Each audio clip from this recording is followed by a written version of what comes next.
Halo, gue Bang Genta. Selamat datang di channel Magenta, Malam Gentayangan. Cerita kali ini datang dari sobat Magenta bernama Siti. Siti menceritakan tentang kejadian yang dialaminya di tempat dan di saat Siti mengajar. So, ingin mendengarkan kisah selengkapnya? Cari posisi senyaman mungkin. Gunakan headset Anda. Dare to hear. Let the story begin.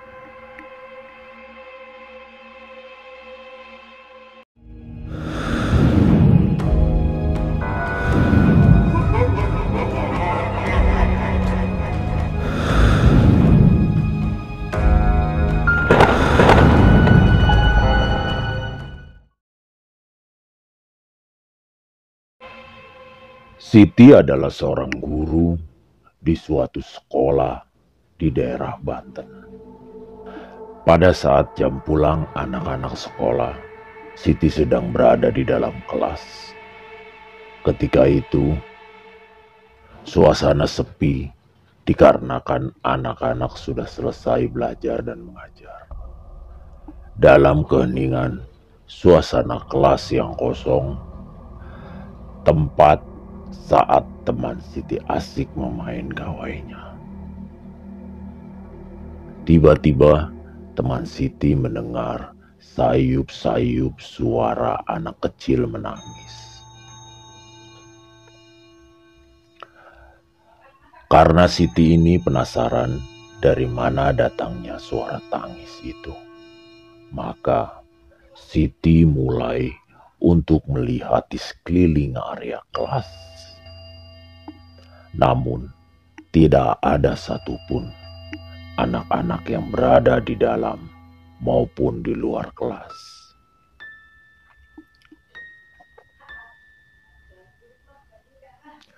Setelah mengecek dari dalam kelas hingga keluar kelas, Siti masuk ke ruangannya dengan ekspresi yang penuh kebingungan karena dia mendengar tangisan itu berada di sekeliling area kelas. Namun, tiba-tiba lamunan Siti terpecahkan ketika mendengar suara sesenggukan tangisan. Seketika Siti langsung berlari menuju ruang guru. Ya, ruang guru. Dengan muka yang begitu panik dan ketakutan, Siti menghampiri dua temannya yang berada dalam ruangan tersebut. Lalu teman Siti bertanya, "Kamu kenapa, Siti? Kok muka kamu ketakutan gitu?" Tanya teman-temannya. Namun Siti hanya diam. Diam seribu bahasa sambil ngos-ngosan karena ke lokasi kelas yang berada di lantai 2 dan berlari ke lantai dasar di mana ruang guru berada. Saat setelah mengambil nafas, Siti kemudian bercerita bahwa ada suara tangis yang terdengar di kelas. Dua teman Siti yang penasaran mengajak Siti untuk sama-sama melihat di tempat mengajar. Tempat mengajar Siti. Ketika Siti mulai membuka pintu dan dua temannya membuntuti di belakang Siti. Tiba-tiba mereka dikagetkan dengan suara yang sesenggukan tangis yang begitu jelas, disertai penampakan anak kecil berambut panjang dengan muka yang penuh darah. Sontak, mereka bertiga menjerit dengan sekeras-kerasnya hingga berlari menuju ke bawah. Ya, berlari menuju ke bawah ke lantai dasar. Pada saat mereka ke bawah, ternyata masih ada satu guru laki-laki yang belum pulang pada hari itu. Para guru perempuan tersebut lari menujunya dan mereka langsung berhenti sambil ngos-ngosan. "Ada apa sih? Berisik banget." Sampai teriakan-teriakannya, kata guru laki-laki tersebut dengan wajah penuh keheranan melihat mereka ketakutan. Pertanyaan tersebut dilontarkan untuk yang kedua kalinya. Akhirnya, Maryam, teman Siti, menjelaskan bahwa mereka melihat sosok anak kecil dengan Akhirnya, Maryam, teman Siti, menjelaskan bahwa mereka melihat sosok anak kecil dengan wajah berlumuran darah tertampak di kelas Siti. Karena guru laki-laki tersebut tidak percaya, dia langsung menuju ke lokasi yang dia ceritakan. Namun, pada saat guru laki-laki tersebut masuk ke dalam kelas, tidak ada tanda penampakan atau suara isak tangis anak kecil yang diceritakannya tadi. Dan hanya terdengar suara dari kipas angin saja. Ya, hanya sebuah kipas angin. Setelah kejadian, Siti dan rekan-rekan mengajarnya melihat sosok penampakan anak kecil berambut panjang dengan muka penuh darah. Esok paginya, Siti dan rekan-rekan yang menjadi saksi atas penampakan tersebut menceritakan kepada rekan lainnya pada saat pagi harinya. Ya, aktivitas di sekolah Siti tempat ia mengajar, para guru sudah hadir dari mulai jam 6:30. Dan dilanjut baris di lapangan pada pukul 7 pagi. Waktu setengah jam itu biasa digunakan untuk guru-guru sarapan atau sekedar bersanda gurau dan bercengkrama satu dengan yang lainnya. Pada waktu tersebutlah Siti dan rekannya menceritakan pengalaman mistis di kelas Siti. Dalam cerita tersebut, rekan yang lainnya mendengar. Ia mendengar secara kusuk tanpa ada pertanyaan apapun. Di akhir cerita yang membuat rekan lainnya bingung. Kenapa pengalaman yang dialami Siti dan yang lainnya itu dirasakan oleh rekan lainnya? Ternyata bukan Siti saja yang dialaminya. Sebut saja Aminah. Ia juga menceritakan pengalamannya pada saat sedang melewati kelas Siti. Pada jam istirahat itu, Aminah ingin menuju ke ruangan guru. Kelas Aminah berbeda gedung dengan kelas Siti. Namun, meskipun berbeda gedung, jika ingin ke ruangan guru, maka harus melewati kelas Siti dan langsung menuju tangga.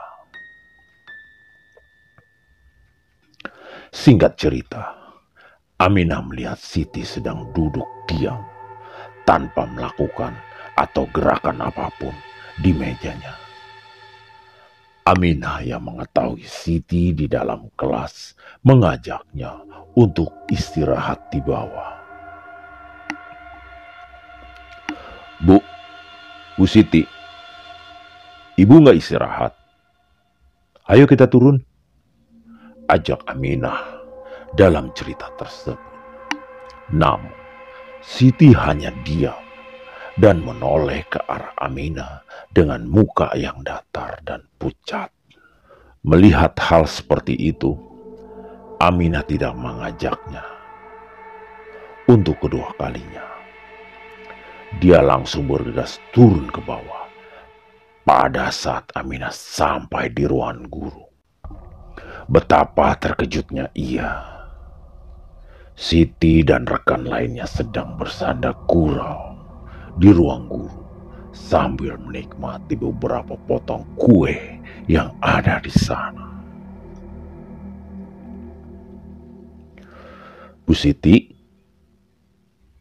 loh, kok ada di sini, Bu? Bukannya Ibu masih di ruang kelas ya? Tanya Bu Aminah dalam cerita tersebut.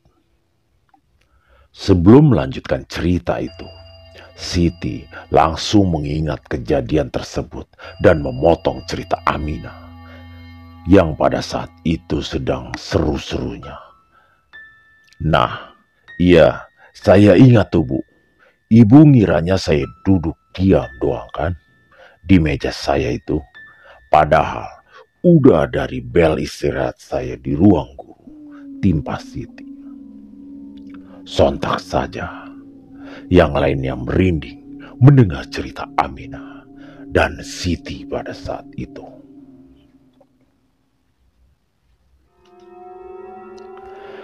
Jam menunjukkan pukul 7 tepat.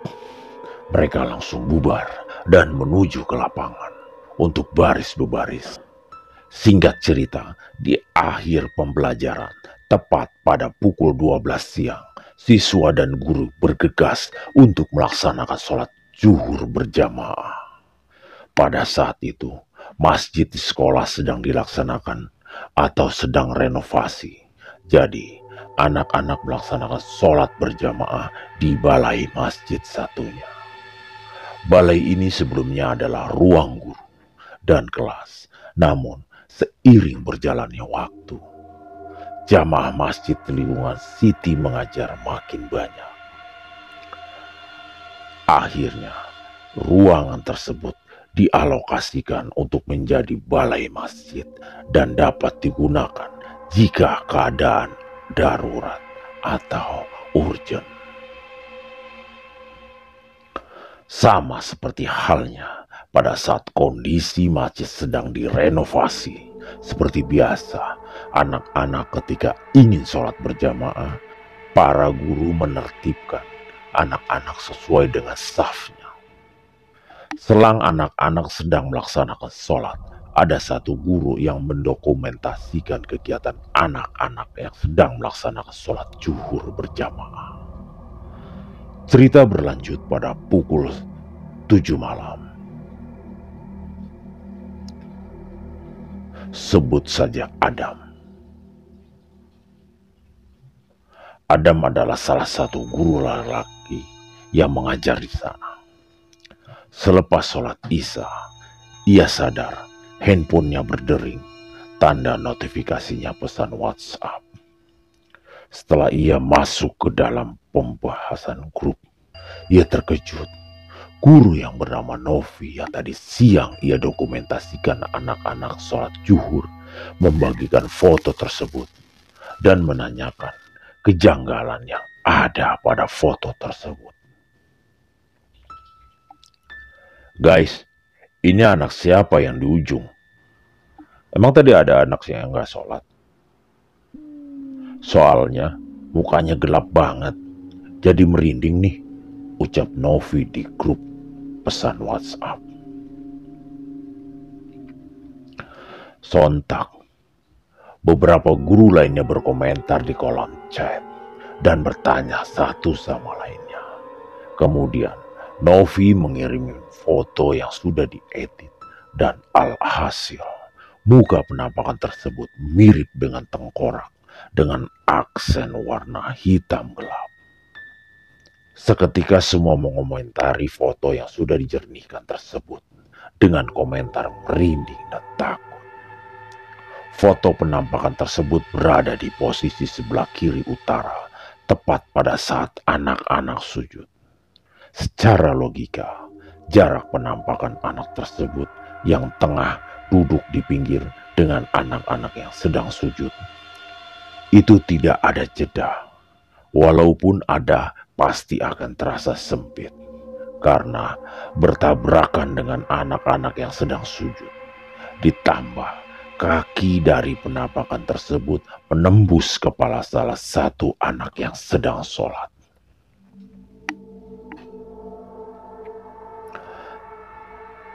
Dan tidak akan mungkin jika itu benar anak yang asli duduk di situ. Bahkan menurut cerita dari Siti, Novi yang mengabadikan momen horor tersebut tidak masuk mengajar di keesokan harinya dikarenakan ia demam selama 3 hari. Terima kasih telah mendengarkan sampai detik ini. Bagi Sobat Magenta yang ingin mengirimkan atau sharing cerita pengalamannya, dapat mengirim ceritanya ke email kami di magenta479@gmail.com atau DM ke Instagram kami. Like jika kalian suka, subscribe ke channel Magenta, dan nyalain lonceng notifikasinya agar nggak ketinggalan cerita-cerita horor dari kami. See you and beware of your mind.